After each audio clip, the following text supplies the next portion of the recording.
check with Mandy just to make sure she sees it on the website.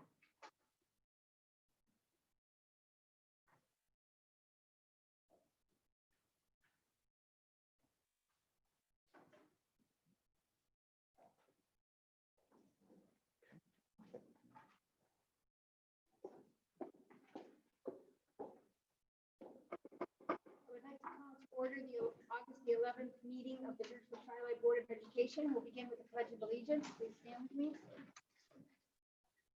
I pledge allegiance to the flag of the United States of America and to the republic for which it stands, one nation, under God, indivisible, with liberty and justice for all.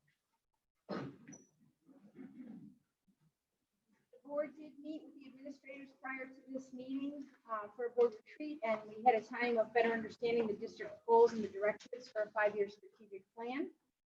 And the board and executive cabinet would like to thank all of our administrators for their ongoing work to prepare for opening school for our students and staff. And we'd also like to thank Amanda Puleo for her continuing communication with the community via Facebook, our webpage, and email assistance. The board would like to congratulate the following new inductees to the Churchville-Chili Athletic Hall of Fame: Coach Gary Boyce, Coach Mary Pat Dewey, 2013 graduate Luke Pavone, and 1987 graduate Leslie Troop, and the 2003 boys varsity volleyball team. Congratulations. There is an addendum to the personnel actions, which will need to be approved at the same time as the ones in the packet. And there is also a need for executive session after the meeting to discuss confidential information regarding the employment history of particular persons and legal issues. We do also need to amend the agenda tonight to add a business action item prior to setting the tax rate to authorize the adjustment of the workers' compensation reserve. So may I have a motion to approve the agenda as presented? Motion by Amy, second by Steve. All those in favor? Anyone opposed? Need to abstain. May I have a motion to approve the July 14th minutes as presented in your packet? Mike G.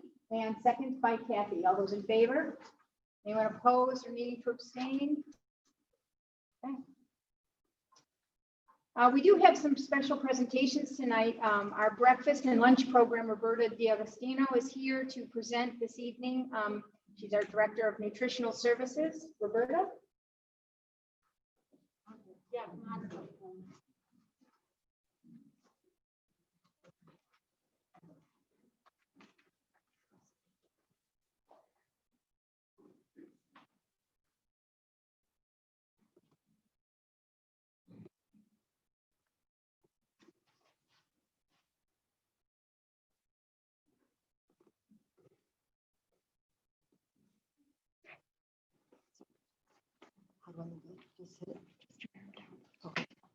Good evening. Thank you for having me here tonight. And my first obvious slide says Nutritional Service 2019-2020. Oh, what a year it was. Oh my, what a year it was. The staff, outstandingly, we started out the year with what was National Smile Day. So that one picture up there shows we had it across the kitchens.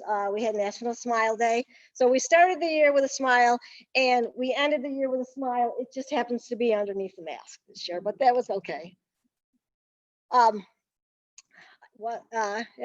This is the profit and loss statement for 2019-2020.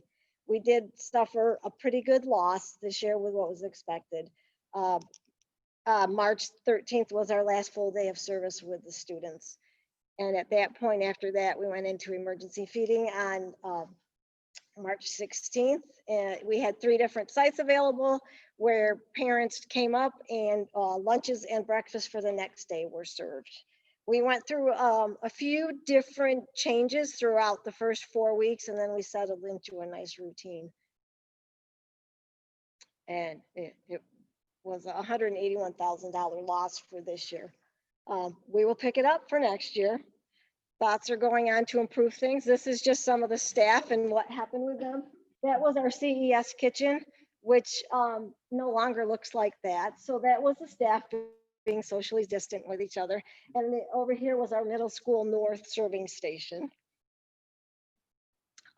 This slide right here is the countywide lunch prices that we're looking for this year. Goes down the line, and what we are asking for is an increase in price of a nickel for the lunches, and it's 10 cents for the breakfast. So we're requesting $1.85 for a breakfast price this year and $2.85 across the board for a lunch price.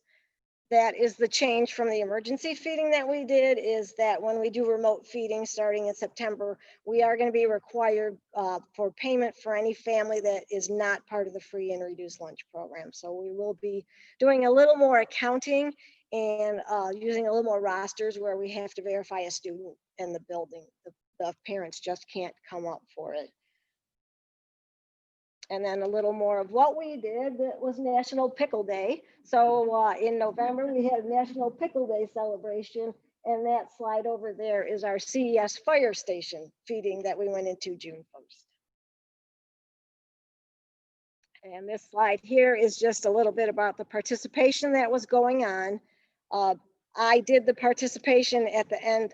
From March 13th was the day I picked to do the participation. Generally, at that point, we do an upswing and our participation increases throughout the end of the year. So it is very similar to last year. And I think it would have improved up to where we were, which is for us was a good break-even point the year before. So that's what we were hopefully looking for at the end of the normal school year this year. And this was a sign created by the art teacher at CES that we used on the bus that serviced us over to the fire station. So we had a lot of community involvement, school community involvement. We worked with a dairy out of Avon that supplied milk for us on Fridays that we gave out with the backpack. We worked with the Spencerport School District, who had a donation from Wegmans. So we did a lot of cooperative things within other districts also throughout the last 3 months that we were serving. So it was a nice community effort. And that's my report for the year. Does anybody have any questions?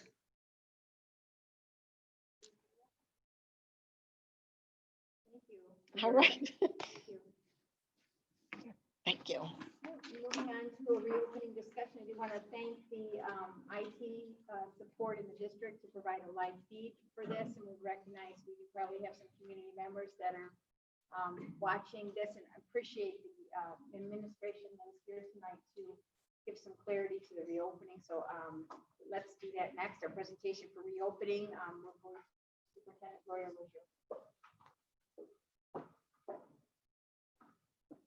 So I would just like to take a few moments before I introduce our principals, who will speak a little bit more specifically about the reopening plans in their building. Yesterday, we were able to host a Facebook Live event. It is the first opportunity we have had to do such a thing. We were able to record that and post that on the website for any families that were not able to join us during the day. Questions that we took were actually questions that were provided in advance, and we are still taking questions on our helpline that we continue to advertise. Families just need to go to our reopening page and they can see our helpline and submit any questions. And again, with Amanda and myself, we're responding to those emails, or in some cases, sending them over to the Director of Pupil Services or our elementary principals to try to make sure our parents are getting a response. So we're doing the best we can. Certain hours of the day seem to be more prevalent than others, so we're responding as soon as we can. So with that, we wanted an opportunity for our principals to speak directly to the board as well as to our community about what they are working on right now in their buildings and what they're doing. So we're going to kick things off with Kim Hale from Chestnut Ridge.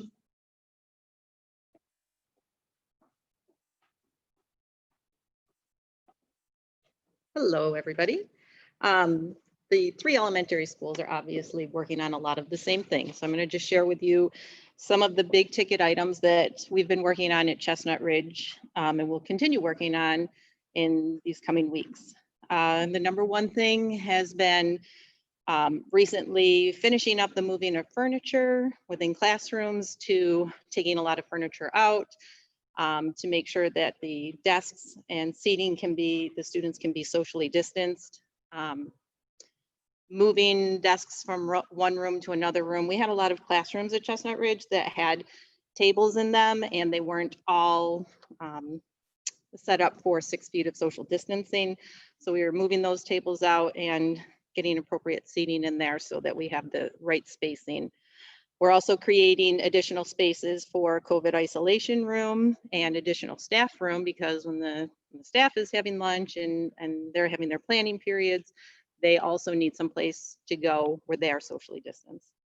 We have been working on arrival plans, making a plan on how to provide breakfast to students without going through the line and using the cafeteria as we have done in the past. We've been working on dismissal, reviewing and adjusting our end of the day parent pickup. We anticipate that there will be an increased amount of parents coming to pick their children up, and reducing the number of kids that will be riding the buses. So with that, we have to plan to do that safely. We've been reviewing some apps and we're hoping to finalize a decision and have parent pickup lines outside where parents wouldn't have to get out of their cars, come into the building and sign the kids out as we've done in the past, but do that in a safe way so that we make sure that the student is getting with the parent that is the person approved to pick them up. So that, and reducing also the number of students in the hallway at dismissal time has been part of our scheduling. With lunch, we've been working a lot on how do we utilize the space and creating a schedule so that lunches don't run from 9:30 in the morning till 3:30 in the afternoon. We're going to have less students in the cafeteria, more supervision, and how do we get the food to the students, because we don't anticipate actually using the lunch lines anymore. So there's been a lot of scheduling around that. So we're ironing, we're pretty close to what we're going to do at Chestnut Ridge for that. The overall schedule, creating the Monday, Tuesday, Thursday, Friday plan for specials, art and music, PE classes, library, what that will look like. We're trying to free up more staff at the end of the day to help supervise with the increased staff that we'll need to supervise all of the parent pickups at the end of the day. So making sure everybody gets their planning time and working that out. So we have a good plan there.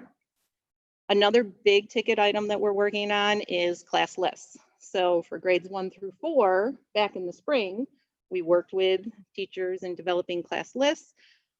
We have to go back to the drawing board now to be able to balance those with an A through L and M through Z and take a look at the specific requests from parents. So that, along with the today, tomorrow, and the next day, we have kindergarten screening going on. So all of our new incoming kindergartners are coming in for screening. And the elementary principals, we are trying to meet with as many parents as we can. It's our first opportunity to see them. We didn't get to have our parent meeting back in April. So we are trying to meet with them and share with them what to anticipate for kindergarten. So we've been busy with that. We do have some open positions that we are continuing to interview for. And obviously a big ticket item too is the instruction, and trying to be as much of the conversation and process around what instruction will look like. That is also something that is being worked on a great deal this week. And the final thing I want to talk about is our communication and our communication plan. We've been extremely busy responding to questions from both parents and staff that are coming our way, and planning for upcoming meetings and a parent letter that will be going out. We anticipate the week of August 24th, that will really provide a lot of the nitty-gritty details that folks are looking for. So we have a lot of things to shore up before then. And then we want to be able to communicate that clearly for parents so that they are aware of what's happening. So with that, I'm going to turn it over. Oh yeah, sure. Sorry, ask questions. Like groups, like you operate small groups for counseling and reading and pull-out service, things like that that you do, is that thought of that it'll operate in the day-to-day functioning, or you're just, that's thought of? Yep. So in creating that master plan, we're also trying to then work in how do we layer in those intervention and support services as well.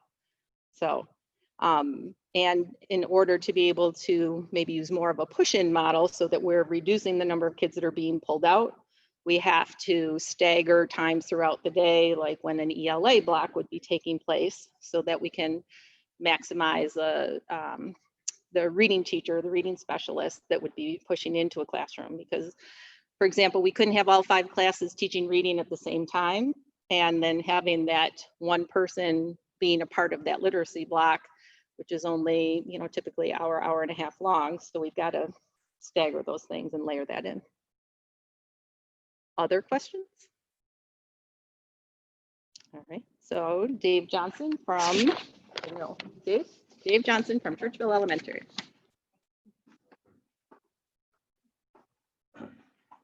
Thanks, Kim. Kim did a great job explaining a lot of what the elementary principals are working on right now. Kim and Todd and I really, we are working on pretty much the same list of to-dos. At Churchville Elementary, there's a few things that are a little different. Where our traffic patterns are different from the makeup of the building. So one of the things in looking at how to move kids around the building, we have some different challenges. We have 3 different levels, and so we've details like one side of the building, kids will use the stairs to go up, another side to go down, markers on the floors to give kids reminders, visuals of 6 feet, what 6 feet looks like, and trying to teach the little guys how to socially distance. At CES right now, there's a lot of construction going on as well. The cafeteria and the kitchen are being redone. We have areas where lights and ceilings and lights are being replaced. Lockers are going in. Some new exterior doors, some new gym doors. So while we're working on everything else, we're also working alongside contractors that are going to have the school looking real nice by September. So really, I would just echo what Kim said. There's a great number of details that we're fine tuning and trying to have in place. One of the things I would encourage parents to do too is there are a number of parents who haven't selected hybrid or remote learning, and that will help us to balance our class list when we separate the kids A through M and L, or A through L, M through Z. It's not always a even balance from the way we made our class list to begin with. So we want to make sure we can balance the class list, and to do that, it'll help to have a better idea of what option people choose. So if you haven't done that, I would encourage you to do so soon. The principals are also, I know it's a tough decision for parents to make, and we've been trying to communicate with as many parents as we can, email, in person, over the phone, to help them understand the different models as best they can so they can make an informed choice. And we'd also encourage you to let us know if you have questions, and we'll try to help you with that decision making. So, all right, and Todd Junker from Fairbanks Roads next.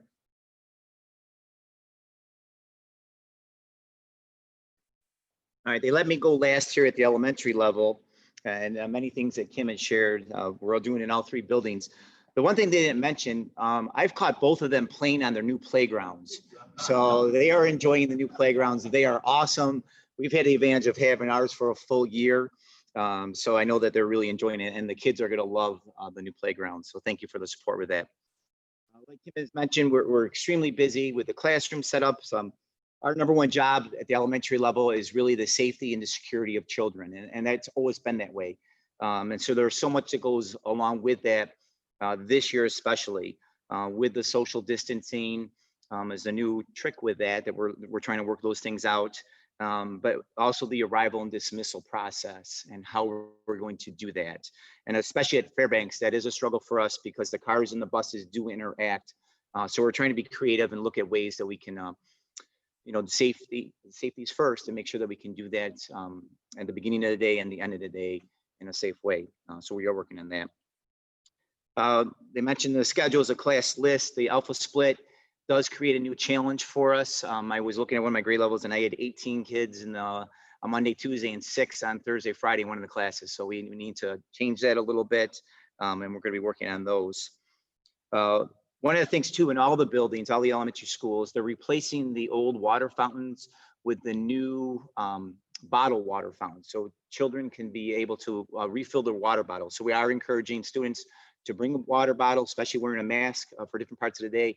We are encouraging them to bring them, and there will be water bottle stations for the kids to be able to refill on that. David had mentioned, and Kim had mentioned also the work that's happening this week on the instructional day. We have teachers in together district-wide, actually K through 12, creating that model and looking and seeing what that will look like, brainstorming what that will look like. So it is a challenge for a teacher when they have half their kids in front of them and the other half are on the computer looking at them and following along with them. And so that's our new challenge. And our teachers are up for that challenge and are being creative in the ways that they can best provide that instruction. It's important that we continue moving our curriculum. And so that is why we are really looking at that hybrid method of we continue to move forward. And the teachers are doing a great job with that. I know we have to communicate that with the entire staff. Once that's developed, that's something that we'll be doing before school starts and those first couple of days before the children arrive, sharing that with the other teachers that aren't here. And a big piece for the elementary level that happened in the curriculum was last week, we had teachers come in and look at the health curriculum and really look at the social emotional piece, especially for grades 1 through 4 at our level. And the students returning to school, it's gonna be very different for them from what they remember. We had kindergartners come in today and they're just excited. It's because it's all brand new to them, but our students from 1 through 4, it's gonna be a little bit different. So we're really looking at that and how we can help them make that adjustment and always looking at that social emotional piece for our kids. So we are fortunate that we have our second step program as part of our health program. And we're looking at changing some of the lessons and providing that upfront instruction right off the bat for our children to help with that and make that transition easier for them. And those skills that they will learn are something they can use throughout the school year and also lifelong lessons.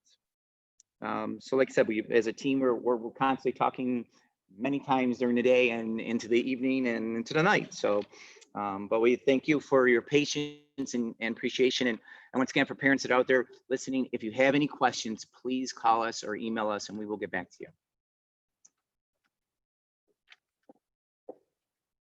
So before we bring Mr. Christensen up to talk about the middle school, just a few notes because we've received several questions about these items.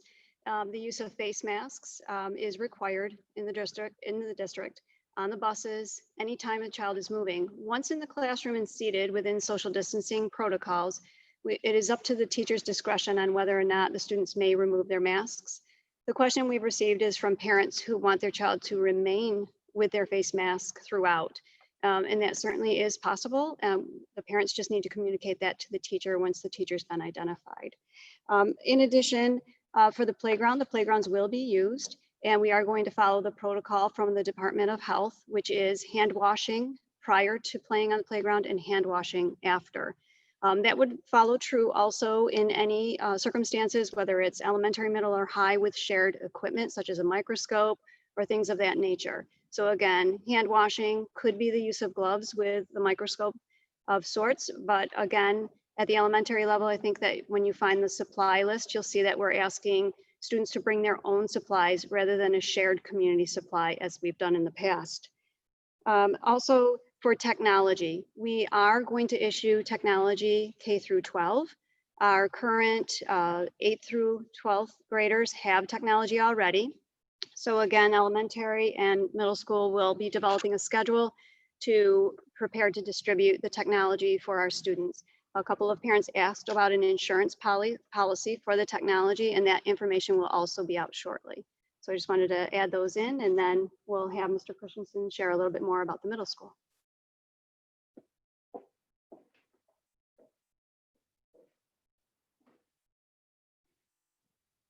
Good evening, everyone.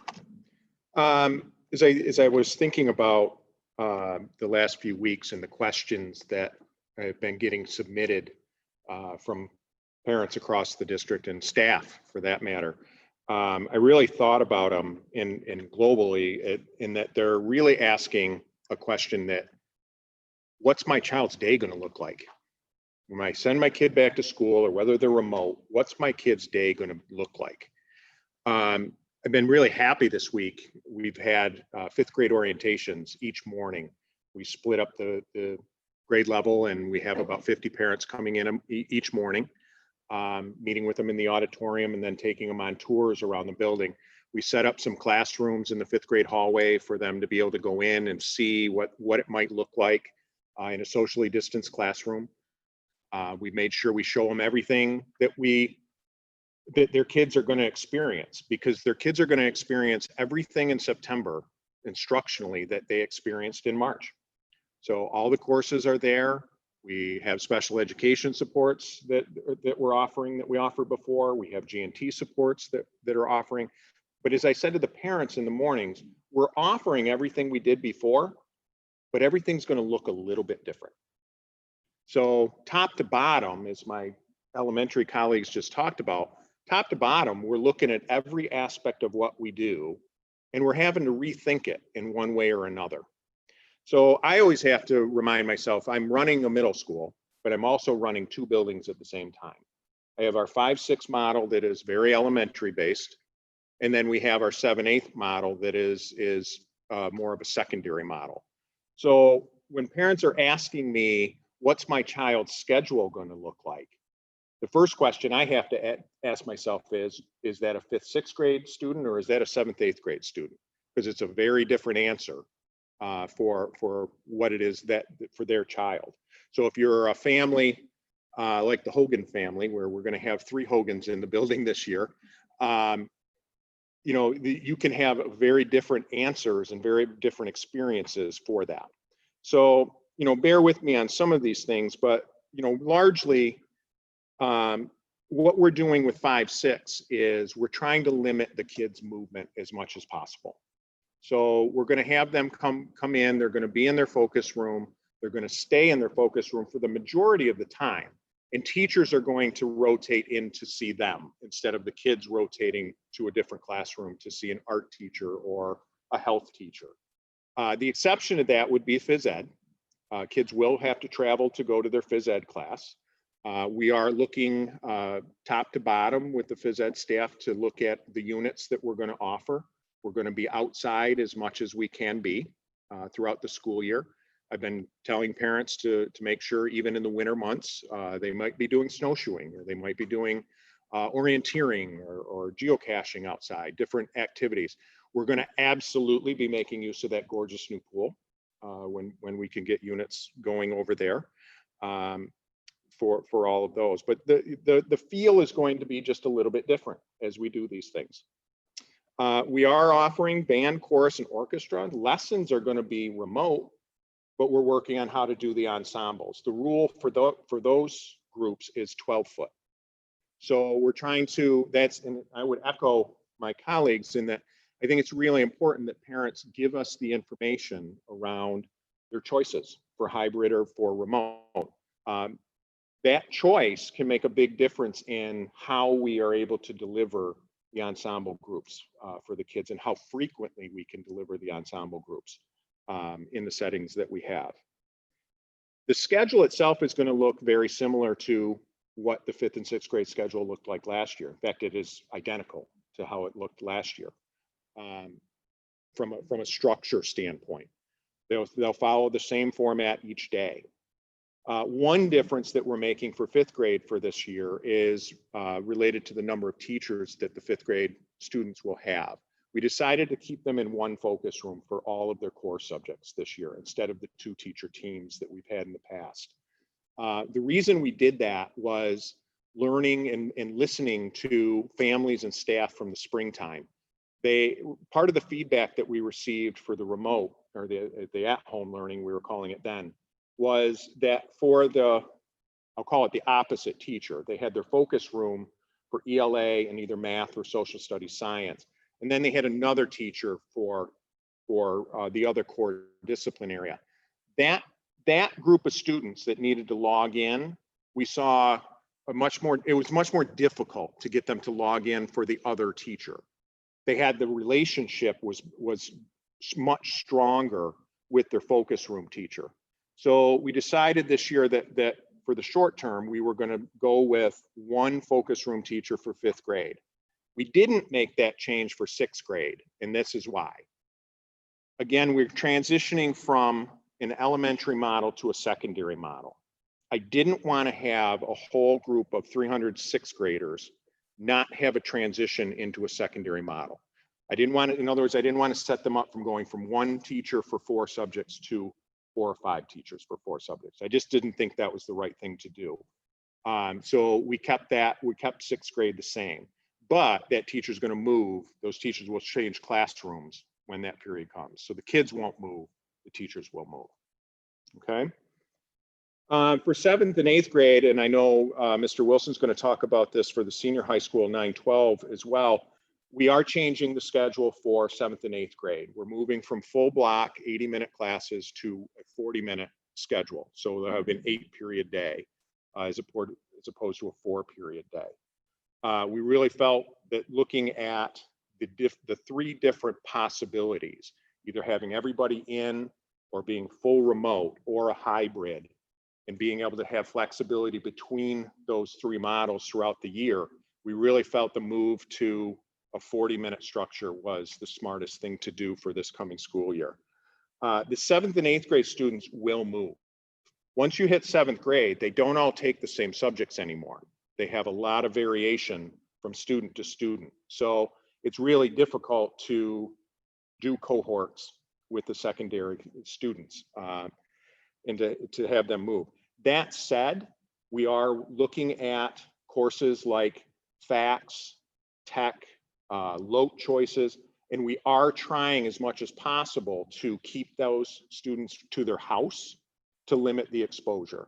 Typically, we actually try to do the opposite. We try to mix all 3 houses into those subject areas to do the socialization of the kids as they move from the high school. It's part of our transition. In a typical year would be to build transitions in and to try to socialize the kids and let them get to know more students in the community.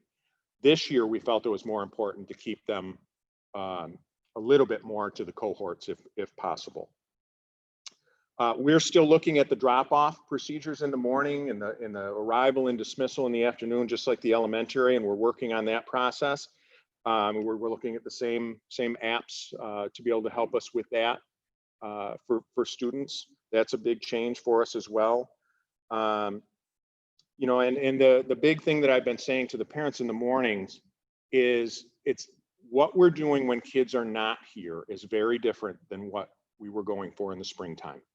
We're really going for synchronous learning now. So instruction's going to continue. And I think that's really important for the students to keep hearing. They're not going to, what the teacher does on Monday is not going to be repeated when the next group of students come in. They're going to move forward in their curriculum, regardless of what students are there. So it's going to be really, really crucial for the students to log in from home, regardless of the class that they're taking part in. Any questions?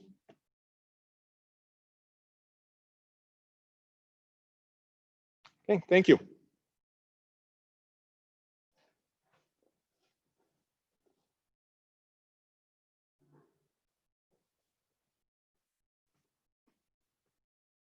I did have one, but maybe Carl or Scott, maybe answer this, but on the login, if families are running into technology kinds of things, is there going to be maybe a helpline set up or some way of troubleshooting some of that, or is that just being talked about now? Or? Yeah, no, the IT helpline is always accessible, and that is something that our families are, those who've already had some challenges with the Chromebooks, they've already accessed that, so we can do that. They can also reach out to any of the assistant principals' office as well, and we could steer them in the right direction.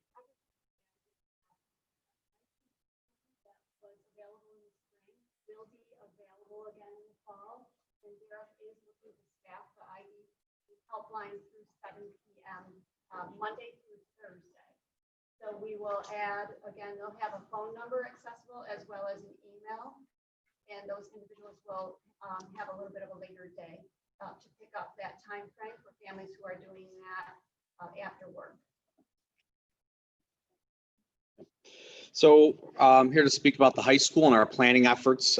Each day is filled with a series of meetings, sometimes with my high school administrative colleagues, sometimes with district administrative colleagues. I've had groups of teacher leaders in the building to discuss some of their concerns and questions and setting up new routines. So it's a lot of planning, a lot of efforts in terms of planning. I will reiterate what Mr. Christensen said. We are moving from the double block every other day schedule into a 8 times 40-minute period. So students and parents need to understand that every single day, there'll be 8 periods that are scheduled. It is a synchronous model. So whether you're in person, you're moving from period to period to period, or if you're at remote, same thing, you're following your schedule. And it's important, that is a new pattern for our students. It's not every other day, it's every day. And the curriculum, we are moving forward each day, each lesson. That said, I don't think we mentioned it yet, but on our Wednesdays, there will be opportunities for office hours, virtual office hours, where students can link up with their teachers for extra help, more one-on-one or small group, either reteaching, pre-teaching, or just touching base with their teachers. So that's going to be important routine on our Wednesdays. Again, for parents, one of the questions that came in was, are the students rotating? And yes, we are. So period, at the end of a class, the bell will ring. Students will move from one class to their next class. They do have 5 minutes of passing time. This year, we are going to be teaching and instructing our expectations around movement. That includes the use of the face covering. That means that in the class, in the hallway setting, students' right shoulders will be on the right wall. And if we all do that together, then the traffic patterns will be very socially responsible. Again, we're going to be maintaining that 6-foot distance, and masks will remain on whenever we're moving. That's in the hall, that's in the classroom, that's in the cafeteria. So when there's movement, the mask goes on. Of course, you'll see addition of signage throughout the halls, in the cafeteria, near the restrooms, any place where we need to communicate the expectations around a responsible social distancing and movement. We are currently working through our 4 groups, our 4 cohort groups, the A through L, the M through Z, students that will be coming in daily, and students that are 100% remote. We're working on our class lists to make sure that classrooms have enough square footage to maintain all the students who are in person. So with that said, some classes will find themselves in different locations. We may need, for instance, our chorus or band will be making use of the Performing Arts Center, so we can space them out. So there will be some new locations, and students will find those, will find those locations on their schedules when they get mailed at the end of August. Again, I want to stress the need and the support and the partnership that we are forging with parents at home. The remote learning is difficult, but it is not impossible. We have some of the most incredible teachers I've ever worked with in my career. They're working very hard, very diligently to plan lessons to support our students who are at home and students who are in person. And that is a work in progress. It's a lot to ask, but I know our teachers are up for the challenge. We are supporting them with planning days they're going on currently in the summer, and we're going to be rolling that out, turnkeying that to the rest of their colleagues when we open school. I'd like to stress that new habits and routines. For folks at home, when you're remote, families should be having discussions around their expectations. Where will their remote learning take place? Literally, where is it going to take place in the household? What is the expectation with television or internet gaming, those types of things? What's their expectation at home so that families can get into the correct routines and get into the mindset for learning? The lessons are moving forward. We need everyone to participate. So synchronous learning is very, very important. We are starting the year without issuing lockers. That's done purposefully so we can reduce the amount of traffic and bottlenecking that can take place in the high school. We'll have less students in the halls. Without the locker access, they should be able to move much more responsibly through the halls. We do expect students to travel from point A to point B to get to their classrooms. That's going to be the expectations. We are working through details with the drop-off in the morning and the dismissal time. The high school is a little more unique. We do have our parent drop-off loop near door 1. The buses will depart at door 42, multiple entrances and exits, so we were able to at the maturity level of students are able to practice social distancing at both the entry and exit. I think I can close with that there are some answers that we're still working on, some decision making. I've had some questions around our Womoco students and New Vision students. There's an extra set of transportation needs there. We're working through those details, asking for a little more patience while we firm up those plans. And I can share that at the end of the week of August 24th, another mailing will go out. They'll include student schedules and additional details and directions regarding school opening. So that's a good summary at this point. And I think Lori, okay, thank you. Have questions for Scott though?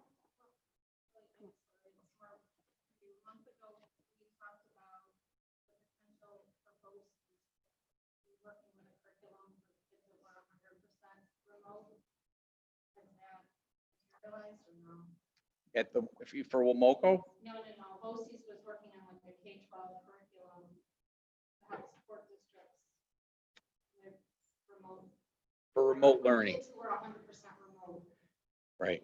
So the question is, because we're hearing from some feedback that you're unable, that our audience is unable to hear the questions being asked from the floor. So we're just going to repeat them. So the question is around, for students that are full remote, Monroe 1 and Monroe 2 BOCES had talked about the ability to run some courses online remotely to help out the school districts in Monroe County. To my knowledge, they're still working on that and nothing to my knowledge has been rolled out yet, but I do believe that they are still looking to work on that. Scott, do you want to talk about Womoco though? Right. So Womoco has a very specific set of scheduling needs. There is an AM program and a PM program. Our model at Churchville will have students in person on Monday, Tuesday, or Thursday, Friday. Womoco is taking a different approach. So the CTE programs is going to be a little more complex. Students will be attending Monday, Thursday, and Wednesdays in person. I did speak to the administrative staff at Womoco, and that was done purposefully to maximize the amount of hands-on learning, which is so important for our kids in those CTE programs. So it's for instructional purposes, that makes a whole lot of sense.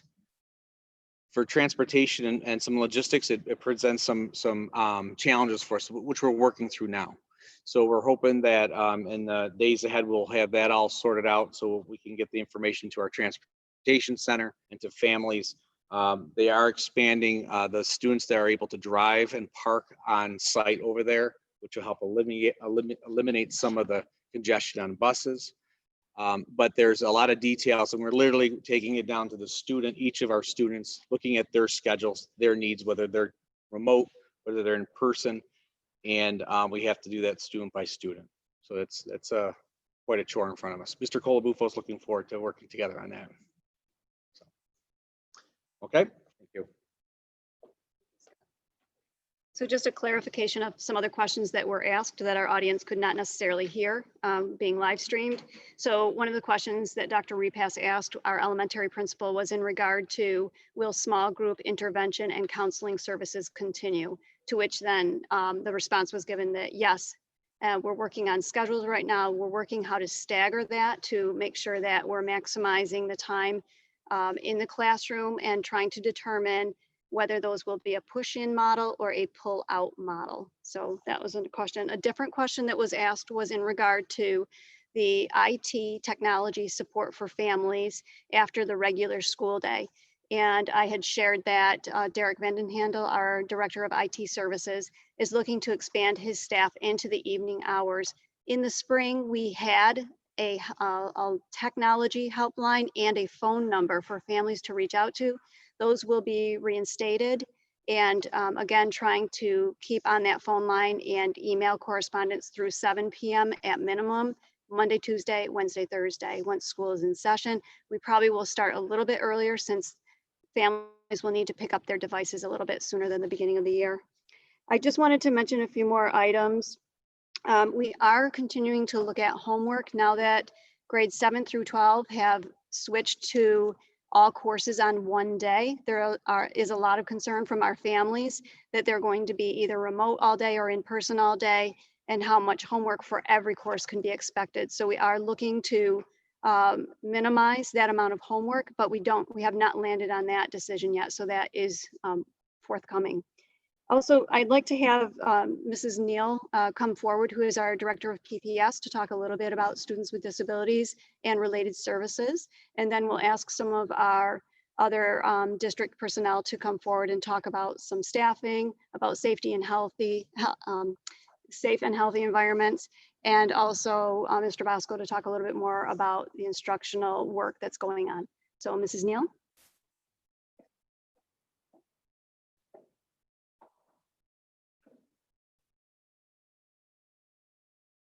Okay, hi everybody.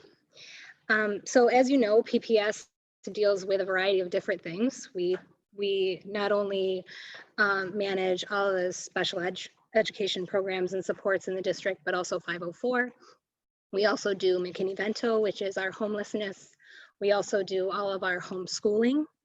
We also do all of our nursing and all of our social emotional stuff, mental health team.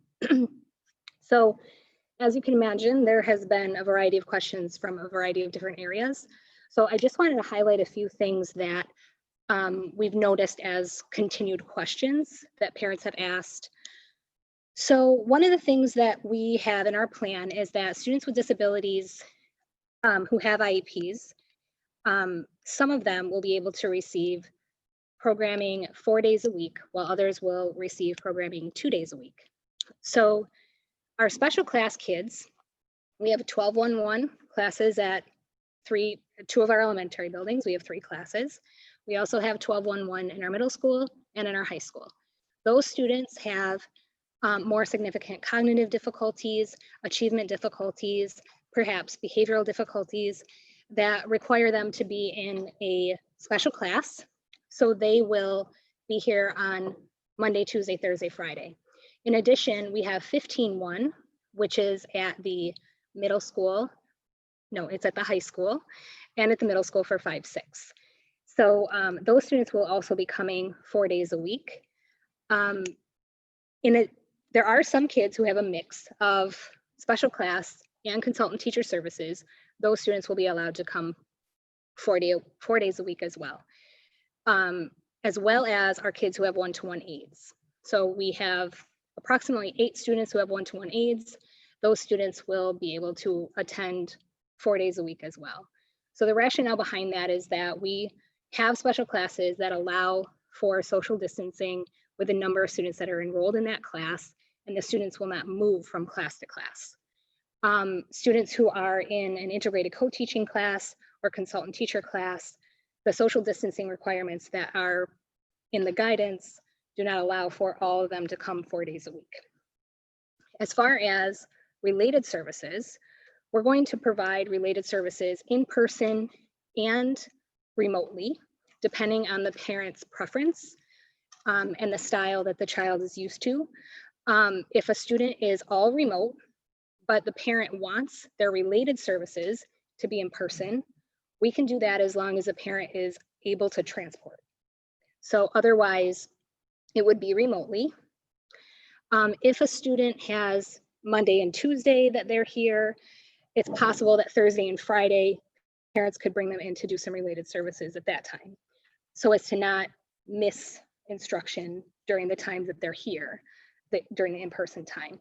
It won't always be possible, but we're going to first we have to narrow down who is going to be remote, who is not. Then we have to narrow down which students are in special class so that we have them, because they're available more often, we can leave them to last the schedule. We also can, then we will take a look at our schedule and see what's allowed in terms of groups for the therapist, because even though kids might fit, they're in a certain timeline, their needs might not fit together. So we have to make sure that that is taken into consideration. So Karen and I have been working very hard to notify our special class parents. We sent a letter letting them know that they would be allowed to come in 4 days a week. It does not mean that they have to. We've had some parents ask if they could come 2 days a week because their child might be medically fragile and they don't want them here 4 days a week. And we're working with them on those things. But really, it's very individualized when it comes to special ed. And so many of our questions are pertinent to a certain student. So as far as our nursing services, we're working with the nurses. Frank and I have been working closely with our nurse supervisor, who has given us ideas on the appropriate PPE that they will need to use. We've also planned out an isolation room in each building. So each building has a separate room where 6 students would go if they were to exhibit symptoms of COVID. The nurses and I are meeting next week to make sure that all the details are worked out and see what other things they might need. Okay, so as far as our kids who, I want to back up to special ed for a moment because I forgot. Our kids who are in private placements, public BOCES placements, each of those placements have their own plan. So they wouldn't necessarily go by our plan. They have their own plan, and each one is a little different. So I would encourage families to take a look at the child's individual plan for that particular agency, or give us a call and we can let them know what the plan looks like or send them a copy, because we do have those. So the other thing I wanted to draw your attention to is our homeschool numbers. So I did pass around a sheet to give you an idea of the influx of students with our letters of intent. So when a homeschool family wants to homeschool, or family wants to homeschool, they have to submit a letter of intent to either Lori or myself, which entails that they are going to homeschool their child for the school year, and the child's name, the school that they have attended, their date of birth. Then we send out an IHIP, an individualized home instruction plan, that they have to fill out and send us back within 30 days. So we have regularly had about 175 students who have had homeschooling traditionally, year after year. Right now we're up to 230. So we have had an increase in almost 60 students who are going to be homeschooled this year. So that's something just to keep in mind. On your sheet, it does break it down a bit more per building. There's roughly 32 students who are at elementary, 23 students at middle, and 3 students at high school. The piece about high school is important to note because students who start homeschooling in the middle of their high school career will not accumulate credit. So if they start in 10th grade and they have the ability and their intentions are to come back in 11th grade, they will not accumulate credit for 10th grade. They will have to start again in 10th grade.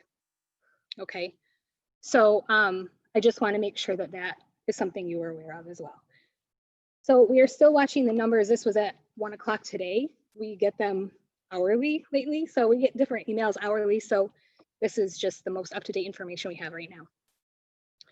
But otherwise, I think I've covered the bulk of what I wanted to cover. Do you guys have questions? No? Okay, thanks.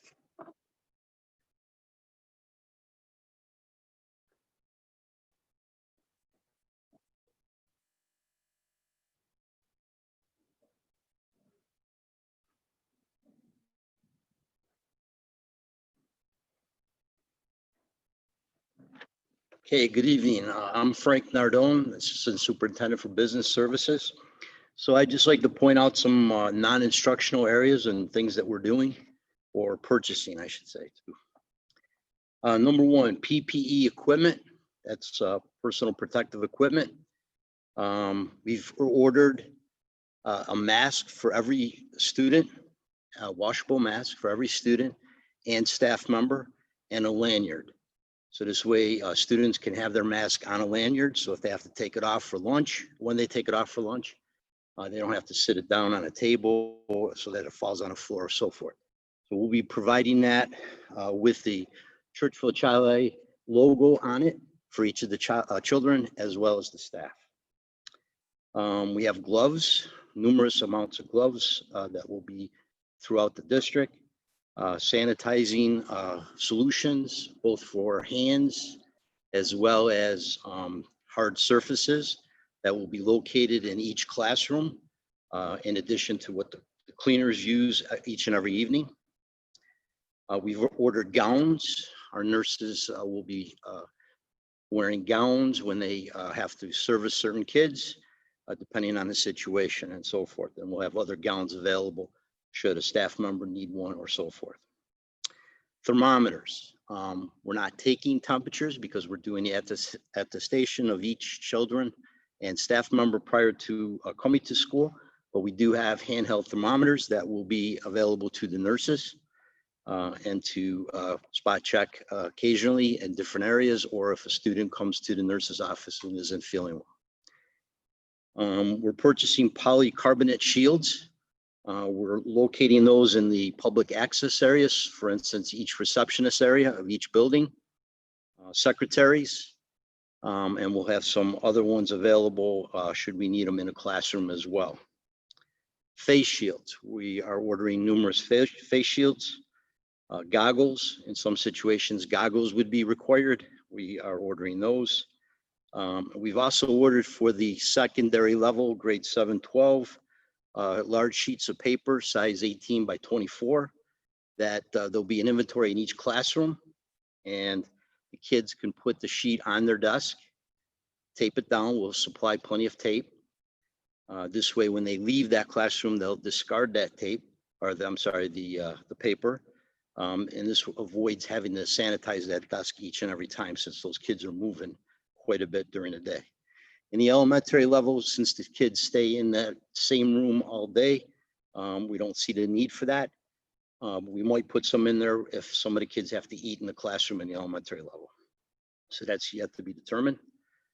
Bottle filling stations was mentioned earlier. We're changing all of the fountains over. And like a lot of this stuff, if you go to the store and you notice things aren't available, this has all been ordered well in advance. We don't have all of the material just yet. Same thing with the bottle filling stations. We don't have them all yet. Once they come in, we have to install them. So hopefully by September, we'll have the majority of them in. In addition, we're buying mobile washing stations. This is a sink area that contains tanks underneath, jugs of water, 75 gallons. We're gonna have those spread throughout the schools. In the elementary level, we'll have one near the playgrounds, cafeteria, gyms. This way the kids, before they go to the playground, they have a place to wash their hands in addition to the toilet rooms that are nearby. So numerous items that we've purchased. Like I said, a lot of them have been received and some we're still waiting for to come in. But we'll be well stocked in each of the classrooms come September. For transportation, we're looking at a maximum of 22 kids per bus. We will be expected to wear masks, the students and the driver. That's according to the Department of Health and the State Education Department. We're working closely with each school on keeping the traffic between the buses and the cars to be safe for both staff, parents, and most importantly, the students. And it does pose some challenges for us, but we're working on that. We'll have that all figured out come September. Transportation is a very challenging area right now because we have not only our kids to bring to school, we have some of our kids that go to other schools. We have private and parochial schools. We have charter schools, WMOCO. And it seems like these other schools are on different time schedules. So that makes it a little bit more challenging. But our buses are up to that each and every year. It's a little bit more challenging this year because of the social distancing and so forth. That's the other thing on our buses. We will be practicing social distancing with one child per seat. So they'll be apart from one another. And we're going to load the buses from back to front and disperse from front to back. This way we try to minimize the crossover of the kids. As far as school lunch, we're looking at a hot and a cold meal per day. We're going to try to divide that up the best we can. Hot meals in this area, cold meals over here, depending on what the student wants. This way they can get in there. They'll be 6 feet apart, pick up their lunch and bring it back to their seat at the table in the cafeteria. It looks like we're going to be using all the cafeterias for 7-12 students, no classrooms. In the elementary, we may have to use some classrooms, in which case, as I mentioned earlier, we'll use the sheets of paper, but we'll also have cleaning solutions available and sanitizing solutions available as well to clean up. We're increasing our garbage pickup, if you will, because there will be a lot more of that going around. So we're going to have cleaners, custodians doing that throughout the day, and with the assistance of some teachers that could put garbage outside the doorway so that we don't have to go into each of the classrooms. So that's where we are right now. If there's any questions. Okay, thank you.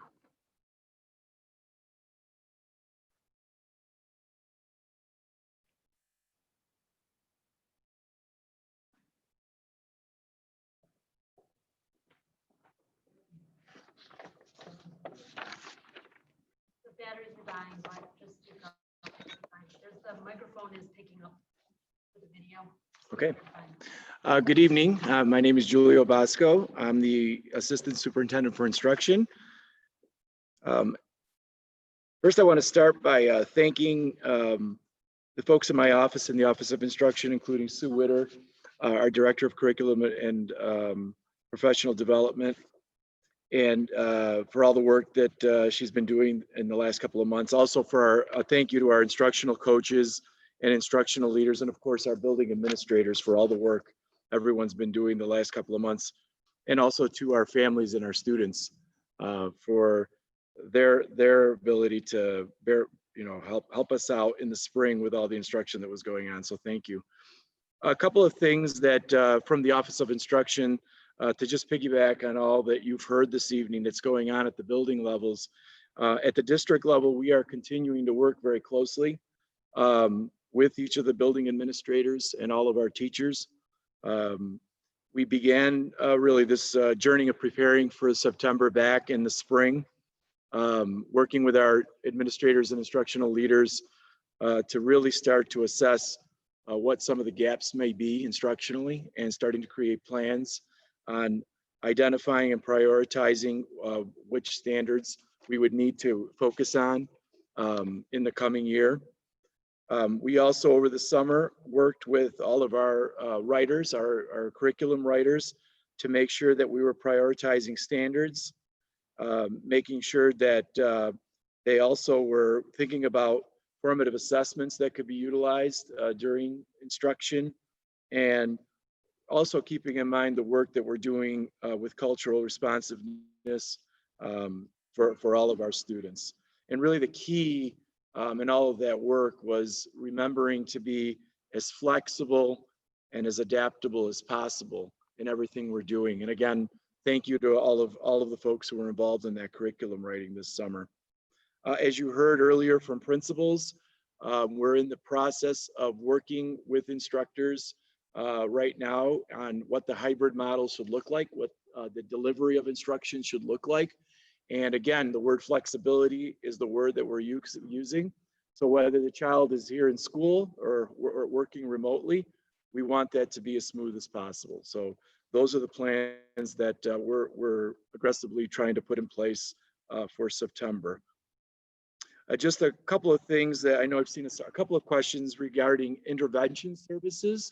The district will provide intervention services to all students that meet requirements. We are going to be quickly beginning those intervention services as soon as the students return in September, both here in person and remotely. And again, those plans and what those schedules will look like will be coming from the buildings. As far as our instruction is concerned, we are asking all of our staff, as I just mentioned, to focus on core instruction every day to make sure that we're differentiating and that we're looking to meet the needs of all of our students every single day. As Ms. Neal mentioned with our students with disabilities, we are also focusing on students who are English language learners and prioritizing their needs and making sure that they have opportunities to receive extra supports where needed. So there is a plan for our students that are identified as entering and emerging to receive, to come in a couple of extra days each week. And again, we'll be sharing those schedules. For our families of students that are English language learners, we want them to know that we are translating all documents that are going to families, and you can find those online. And we're also asking buildings to mail those out to our families that we already have identified. If there is a document that a family needs translated, please contact the Office of Instruction, and we will assist you with that. And finally, I want to also share with families the acronym FLASH. I'm sure you've heard that before. It stands for Family Learning and Support for Home Network. And that is coordinated by Wendy Reese. And we actually have a committee. One of our board members also sits on that committee. And over the years, we've developed different types of supports and resources for parents. We're going to continue that work. Obviously, right now, we're going to be working on some online resources and supports for families, some trainings for families. And if any families do, again, have some requests for specific types of family-related things related to either social emotional learning or other topics that they may be interested in, again, we're asking you to reach out to either to our FLASH coordinator or to the Office of Instruction, and we'll be happy to assist you. So we are, again, very grateful to all of our families for all their flexibility. We, as you know, in our surveys that we sent out earlier this year, wanted to hear you, and we heard you loud and clear that we needed to create flexible structures for our families that would meet the various needs that all of our families have. So we're working very hard to do that. And we're going to keep encouraging you to reach out through us, through our helplines, through the various numbers, calling our principals. We need to hear from you. If there's something that you need more clarification on, if you have a question on it, please ask us. We want to help, we want to support our community, and we want to make sure our students are ready for September. So thank you.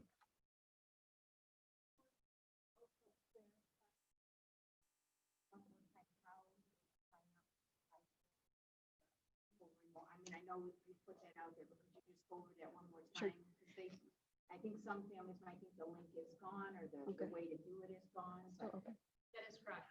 Oh, it is gone? The link is closed.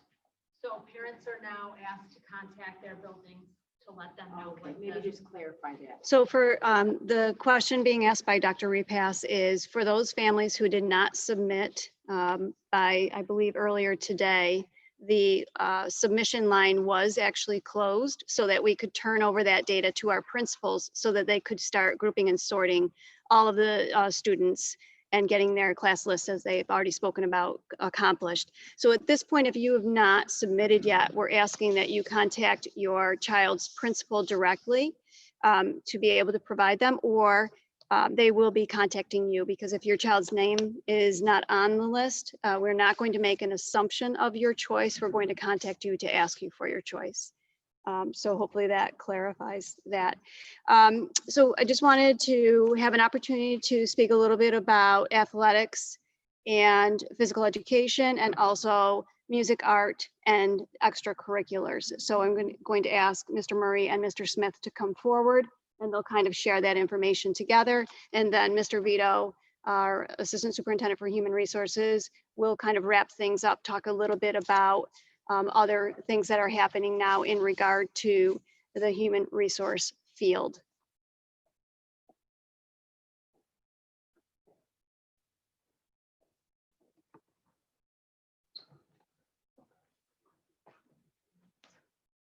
Good evening, everyone. Michael Murray, Director of Physical Education, Health and Athletics.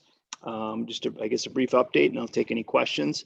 New York State Public High School Athletic Association, who is the governing body for athletics, put a pause on all athletic activities until September 21st. So we're hopeful that if the governor gives us his blessing for having any type of athletics, that would be the first date we can start any type of tryouts, practices. Potential is there that he may give the go-ahead for some off-season activities prior, but again, we'll have to wait the guidance from him in order to be able to do anything. So we're hopeful. That September 21st date has trickled down into some other things as far as intramurals, things that we're hoping to maybe do after school, other extracurriculars.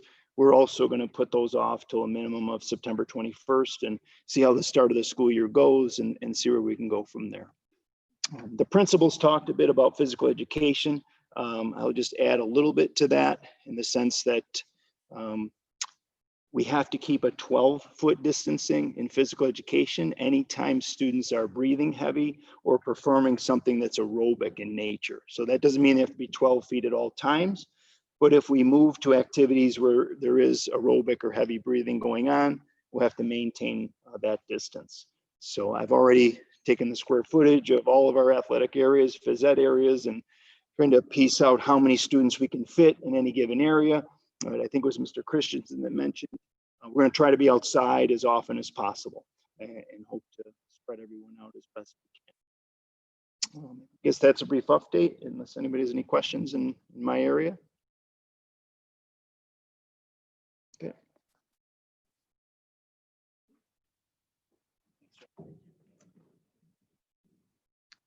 Evening, everyone. Jeff Smith, Director of Fine Arts.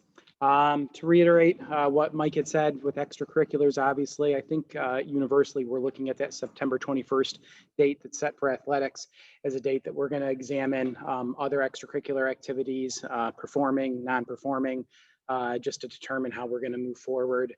I think the idea is those that can function remotely is how we're going to try to push those forward. And then obviously we're going to have to look at certain activities, especially in the performing arts realm, to determine what modifications are going to be able to be made to those clubs to fit the state health and education department guidelines and still function safely. Some other just quick notes in regards to curricular programming that I wanted to emphasize and reiterate. I think it was Mr. Christensen that had said that all programming, curricular programming in fine arts, PE is moving forward. It's going to look very different, but we're confident that we can move forward with our instructional goals and meet our course learning objectives, even in this hybrid model. We're taking time right now to examine tools, technology-based tools that are going to help us, especially with the remote learning, to maximize that connection with students and to help us get materials and resources in students' hands. Like PE, the 12-foot distancing guideline comes into effect when we're talking about wind instrument play, so band and singing activities. In addition to this 12-foot distancing guidelines, we're also keeping a close eye on performing arts aerosol study that's going out of Colorado University right now. Many universities with performing art programs and national organizations are looking at this study for guidance and how to safely implement these activities. And there's some other PPE guidelines in addition to the 12-foot distancing that we're looking at. For instance, singing while masked, actually masked while playing a wind instrument through a horizontal slit in the mask, and screens that go over the bells of the instrument of a nylon high denier fabric.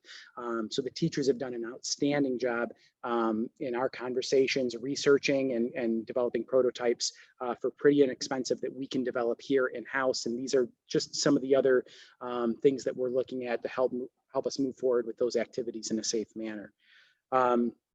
There's going to be challenges, no doubt, but you know, I know the teachers are up to it, and they're they're eager to get students back in front of them and help realize their instruction even through these times. So, any questions related to fine arts, music, and good. All right, thanks.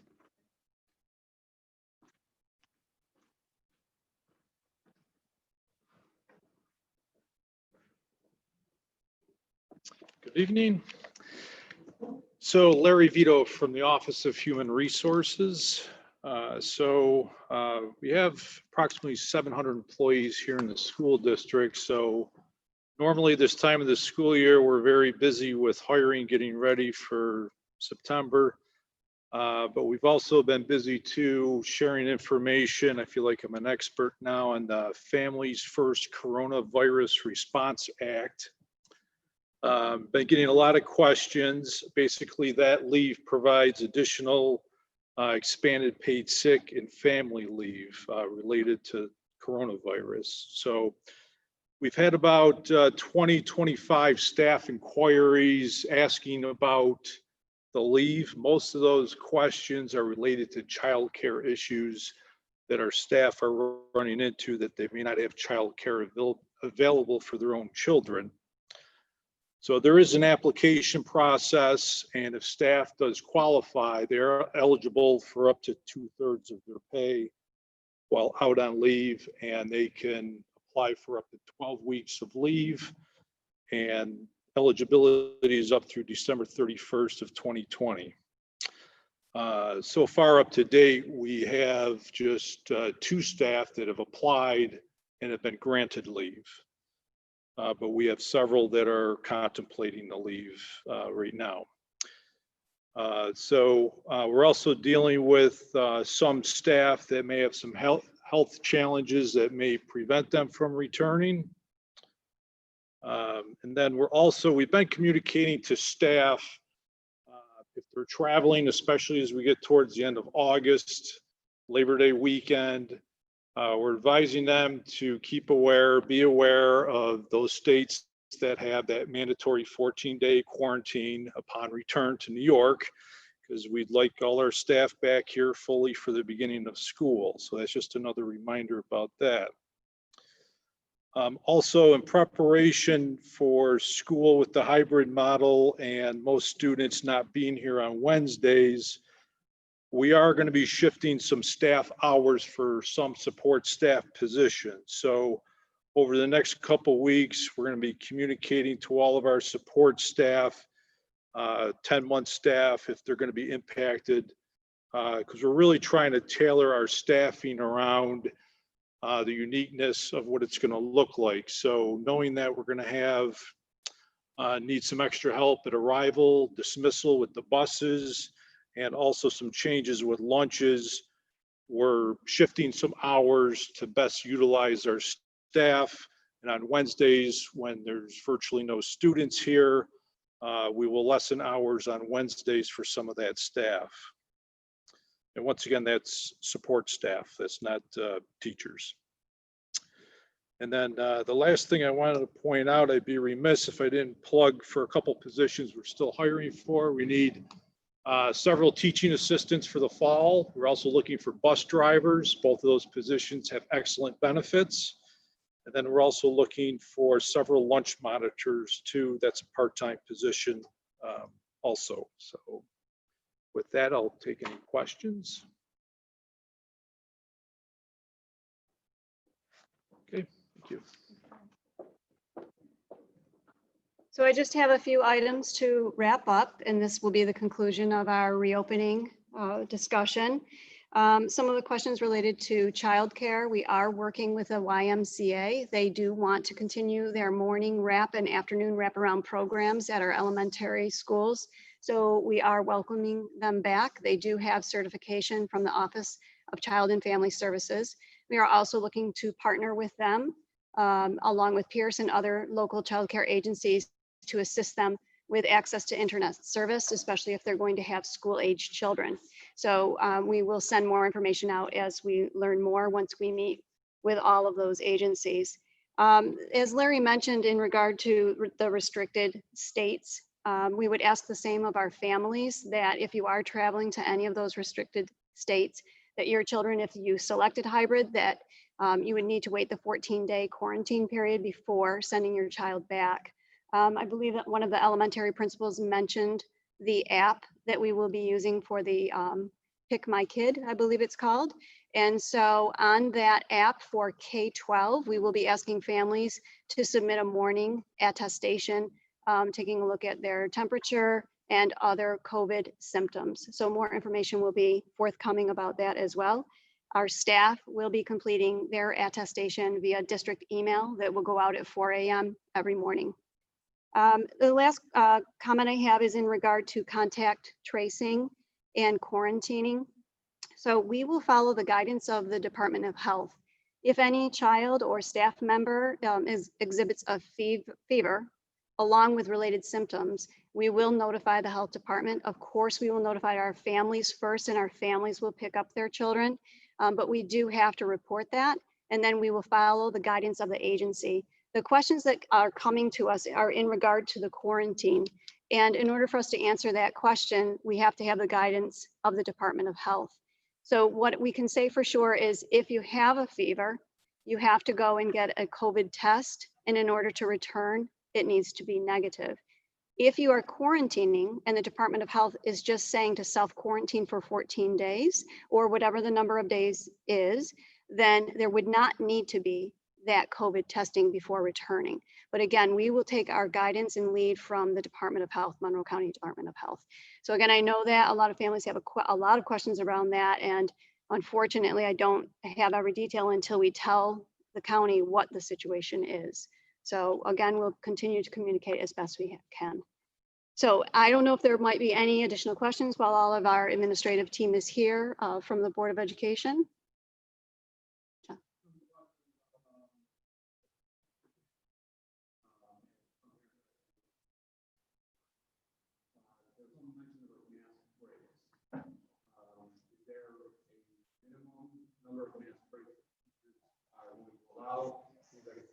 Billy's teachers allowing them mask breaks every 5 minutes, but this person's child is getting one period. So when we talk about mask breaks, is there like standard? Is there anything that the district talked to you about to kind of help make that uniform for everyone? And so I will answer the question and then say that, so I'll answer the question. We do not have a specific formula for, once every period, allow a 5-minute mask break.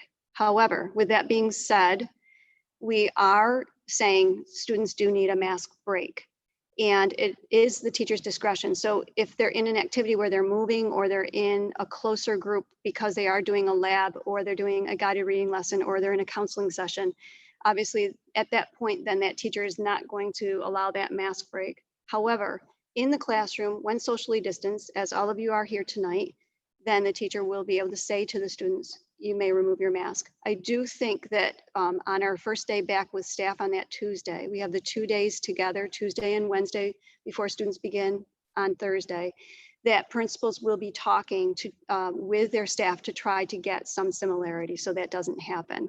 Although at the same time, as you mentioned about the masks, there are families that will not want their child to remove their mask. So they'll have to obviously talk with their students about that or young adults about that. I think, we will work to make sure that monitor a child's health, make sure that if they need to remove it for health purposes, that will have to happen. Okay, yep. Any other questions? Okay, so I'd like to thank the Board of Education for allowing us this time to share the reopening plan and where we're at. We realize that we haven't given you every answer, but this is coming very quickly in a turnaround time. And I think that you can hear from all the administrators that are here this evening how diligently they're working. So we will continue to fine tune. We continue to have our families, please reach out to us, utilize our helpline and or go right to the schools, give a call. And again, for those families who have not made their instructional decision, please feel free to email directly to your school principal and identify what your choice is. Or again, we will contact you to confirm what you'd like. So at this time, we're going to go ahead and end the live stream for the reopening session. And then once the live stream has ended, then the Board of Education will continue with their business meeting. Thank you, everyone.